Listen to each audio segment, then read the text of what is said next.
ভয় দেখাতেই তো এটা করা হচ্ছে।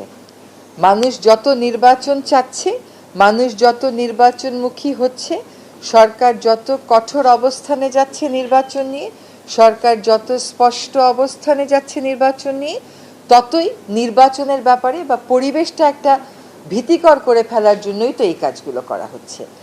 এখন আমরা দীর্ঘ স্বৈরাচারী শাসনের পরে দায়িত্বপ্রাপ্ত একটা সরকার,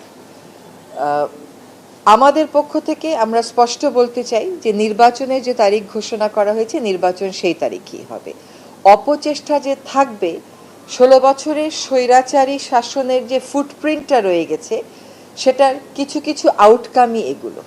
এবং আপনারা যদি আমাদের মাননীয় প্রধান উপদেষ্টার দপ্তর থেকে যে প্রেস বিবৃতিটা পাঠানো হয়েছে, সেখানে দেখবেন যে আমরা স্পষ্ট করে বলেছি যে নির্বাচনের ভিতটাকে দুর্বল করে দেওয়ার জন্যই এই আক্রমণগুলো করা হচ্ছে। কিন্তু বাংলাদেশের মানুষ সবসময় এই ধরনের আক্রমণ প্রতিহত করেছে। সরকার বাংলাদেশের মানুষকে সাথে নিয়ে এই ধরনের হীন, কাপুরুষোচিত এবং ষড়যন্ত্রমূলক আক্রমণের জবাব দিবে সঠিকভাবে নির্বাচনটা অনুষ্ঠানের মাধ্যমে। ঘটেছে তারপরে যদি আমরা প্রস্তুতি না নেই, সেটা তো কোনো বিচক্ষণতার লক্ষণ হলো না।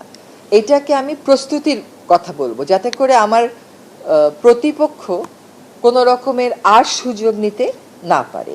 এটাকে আমি আতঙ্ক বলবো না, আমি বলবো এটা আমাদের প্রস্তুতি। দেখেন, গ্রেফতার হলো না এখনো পর্যন্ত, মানে আপনি এই প্রস্তুতির সাথে গ্রেফতার হওয়াকে কেন মিলাচ্ছেন বলেন? অপরাধী পার পেয়ে গেল কোথা থেকে?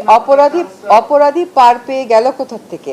সকল অপরাধী ধরবার জন্য আমরা তৎপর আছি। তো আমরা বলছি না, আমাদের থেকে বারবার স্পষ্ট করা হয়েছে যে অপরাধীকে ধরবার জন্য সর্বাত্মক চেষ্টা করা হচ্ছে, সর্বোচ্চ চেষ্টা করা হচ্ছে। অপরাধী সবসময় 24 ঘন্টার মধ্যে ধরা পড়ে এমন তো না। শুনেন, একটা কথা বলি, নন বেইলেবল আর বেইলেবলের মানেটা আপনাকে বুঝতে হবে। নন বেইলেবল হলেও বিচারক চাইলে বেইল দিতে পারেন, বেইলেবল হলেও বিচারক চাইলে গ্রেফতার করতে পারেন। কোঅর্ডিনেশন হচ্ছে না, এই কথাটা আপনাকে কে বলল? দুটোই তো কথা বলেন। একদিকে বলেন বিনা বিচারে আটক রাখা হয়েছে, আরেকদিকে বলেন জামিন কেন পেল, আবার বলেন জামিন কেন দেওয়া হলো না। সেটা না, কোঅর্ডিনেশন না হলে কি হতে পারত সে সম্পর্কে তো আপনার হয়তো কোনো ধারণা নাই। আপনি একটা ঘটনাকে দিয়ে যদি বলে দেন যে কোনো জায়গায় কোনো কোঅর্ডিনেশন নাই, এটা ঠিক কথা হচ্ছে না।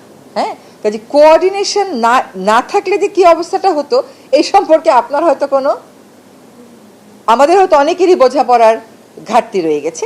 কোঅর্ডিনেশন হচ্ছে যে ঘৃণ্য অপরাধটা হয়েছে, সেই ঘৃণ্য অপরাধীকে খুঁজতে সরকার সর্বোচ্চ এবং সর্বাত্মক প্রচেষ্টা চালাচ্ছে।